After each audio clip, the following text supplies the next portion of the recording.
Good morning everyone. আজ সকালটা শুরু করছি ছানা খেয়ে, কারণ আজকে রবিবার আর আজকে তো ছুটির দিন।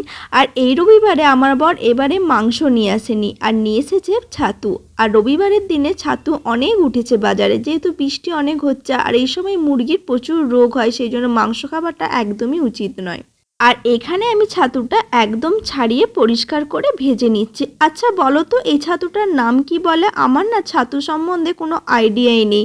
আর আমি তো আগে এসব খেতেই জানতাম না, আমার বরের পাল্লায় পড়ে এসব খেতে শিখেছি। আর তোমাদের জানা থাকলে প্লিজ কমেন্টে জানিও এই ছাতুটার নাম কি, তাহলে আমারও জানা হয়ে যাবে। আমি ওইদিকে রান্নাটা কমপ্লিট করছে আর ও এইদিকে সুন্দরভাবে পুজোটা করে দিচ্ছে, কারণ রবিবার মানে একটু লেট হয়, সেই জন্য ও আমাকে হেল্প করে দেয়। তো রান্না একদমই কমপ্লিট, আমরা খেতেও বসে গেছি। আর গরম ভাতে কে কে এরকম লেবু দিয়ে খাও বলো তো? আমার তো ভীষণই ভালো লাগে। এই দেখো ছাতুটা আমি ভালো করে ভাতে মাখিয়ে খেয়ে নিচ্ছি। আর তার সাথে হয়েছিল পটল আলু দিয়ে মাছের ঝোল। আর আমরা যেহেতু পুরুলিয়ার বান্দনে থাকি, এখানে গরমও যত বেশি আর বৃষ্টিটাও তত বেশি। একটু বৃষ্টি হলে রাস্তাঘাট পুরো জলে ভরে যায়। আর এখানে ড্যাম, খাল, ঝিল যেই সব জায়গাগুলো আছে, সেখান থেকে মাছ জলের জন্য রাস্তায় উঠে আসে আর প্রচুর মাছ মানুষে ধরে।